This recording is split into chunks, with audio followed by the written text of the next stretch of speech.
Assalamualaikum warahmatullahi wabarakatuh. Perkenalkan, nama saya Dewi Permata. Kali ini saya ingin membahas tentang bencana wabah penyakit yang ada di Indonesia. Di awal tahun 2020, banyak beberapa penyakit yang menjangkiti masyarakat Indonesia. Pertama, COVID-19 atau Corona. Kedua, DBD atau demam berdarah. Dilansir dari portal CNN Indonesia, terdapat 100 jiwa meninggal karena DBD sepanjang Januari hingga Maret.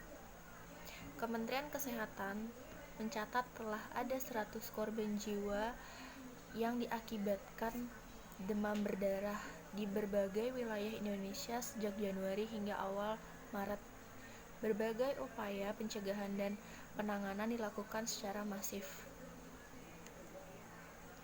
Kasus 16.099 dengan kematian 100 untuk nasional. Upaya yang dilakukan mendorong meningkatan kegiatan perspektif. Menurut Direktur Penyakit Vektor dan Zoonotik Kemenkes Siti Nadia Tarmizi mengutip di antara Jumlah tersebut meningkat dari laporan per 5 Maret lalu yang mana angkanya 14.716 kasus dengan korban 94 jiwa. Kematian paling banyak terjadi di Nusa Tenggara Timur, Jawa Barat, Jawa Timur sehingga menjadi zona merah.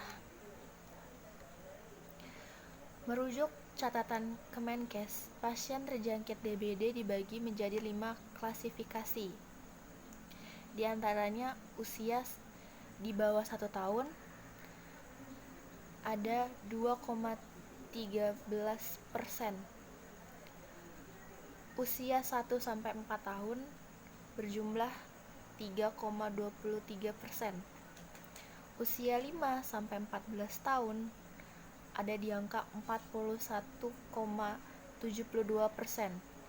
Usia 15 sampai 44 tahun ada di 37,25% dan pasien di atas 44 tahun sebanyak 9,67%.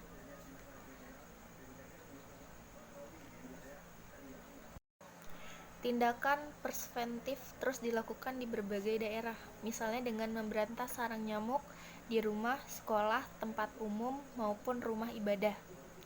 Sebelumnya, Nadia juga pernah mengingatkan kepada masyarakat agar waspada terhadap DBD. Menurutnya, waspada DBD tetap diperlukan di tengah virus corona atau COVID-19 yang mulai mewabah di Indonesia. Dikutip dari perkataan Ibu Nadia, karena curah hujan terkadang masih cukup tinggi dan ini berpotensi DBD. Jangan nanti karena fokus pada virus corona malah lengah dengan ancaman DBD. Jadi di sini kita tidak boleh memfokuskan terhadap satu hal. Jadi kita harus tetap waspada dengan penyakit-penyakit lainnya yang terdapat di Indonesia, termasuk DBD, karena curah hujan yang tinggi menyebabkan potensi penyakit DBD semakin meninggi. Jadi kita tidak boleh memfokuskan suatu hal karena terlalu panik terhadap penyakit wabah corona atau COVID-19.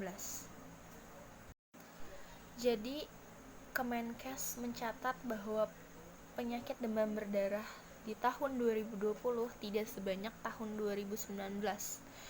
Kemenkes mencatat ada 1.370.761 kasus demam berdarah dengan korban 917 orang. Sepanjang Januari hingga Maret 2019 ada 51.400 kasus dengan korban 463 korban jiwa. Lebih besar ketimbang kasus dan korban jiwa pada Januari sampai Maret 2020. Selain itu, dilansir dari Detik News, data DBD di Jawa Barat sekitar 4.600 kasus dan 16 orang meninggal karena DBD. Bandung, Jawa Barat menjadi salah satu provinsi dengan angka kematian tertinggi akibat demam berdarah. Tercatat 4.600 orang terjangkit dan 16 diantaranya meninggal karena DBD. Dilansir dari Detik News, berdasarkan data Dinas Kesehatan Jawa Barat, Kabupaten Ciamis termasuk ke posisi teratas daerah Jawa Barat dengan angka kematian tertinggi. Dilaporkan 3 orang meninggal dunia akibat demam berdarah. Dilansir dari Detik News, sementara itu, sebaran kasus paling tertinggi di Kabupaten Bogor dengan 443 orang, Ciamis dengan 381 orang, dan Kota Bandung 378 orang. Dikutip dari perkataan Kaditnes Jawa Barat, memang penyebaran penyakit ini seringkali terjadi di daerah yang padat penduduk. Jadi si Kemenkes ini ngomong kalau Kadinkes mengatakan bahwa penyakit DBD ini lebih cepat menyerang orang-orang yang tinggal di padat penduduk. Jadi kayak misalkan kalau kita tinggal di padat penduduk, kita tuh lebih bisa berpotensi kena penyakit demam berdarah seperti itu. Selain itu, terdapat 104 meninggal akibat demam berdarah di Indonesia, terbanyak di usia 5-14 tahun.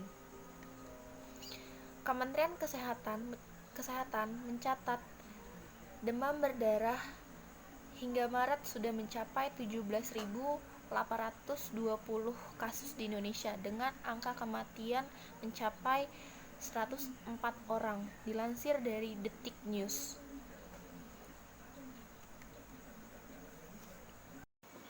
Meskipun tingkat kematian tertinggi penyakit ini terjadi pada anak-anak, Dr. Nadia mengatakan pengidap demam berdarah usia 15-44 tahun juga tinggi, yaitu 3,7,25%. Kematian yang timbul penyakit pada rentan usia ini adalah 0,17%. Sebenarnya ada beberapa cara yang sederhana untuk kita mencegah penyakit demam berdarah, seperti melakukan 3M: mengubur, menguras, menutup. Maksudnya dari 3M itu adalah kita menutup tempat-tempat yang bisa menjadi sarang nyamuk. Mengubur barang-barang yang tidak terpakai agar tidak menjadi sarang nyamuk. Menguras seperti kita menguras bak air mandi, jadi di situ tidak akan tumbuh jentik-jentik nyamuk yang berpotensi menyebabkan penyakit demam berdarah tersebut. Jadi selain kita waspada, kita harus juga mencegahnya dengan beberapa tindakan seperti 3M tadi. Menurut saya, kita harus tetap menjaga kesehatan, menjaga diri dari berbagai macam penyakit yang ada. Kita tidak boleh panik akan suatu hal hingga kita melupakan hal-hal lain, seperti kita terlalu panik dengan adanya corona atau COVID-19, jadi kita terlalu mengutamakan untuk pencegahan COVID-19 atau corona, dan akhirnya kita lupa untuk mencegah bahwa sebenarnya banyak penyakit yang bisa terjadi di hidup kita. Tetap jaga kesehatan, pola makan, dan tetap berwaspada akan penyakit-penyakit lainnya. Sekian pembahasan saya tentang bencana wabah penyakit demam berdarah. Mohon maaf jika ada kekurangan. Sekian dan terima kasih.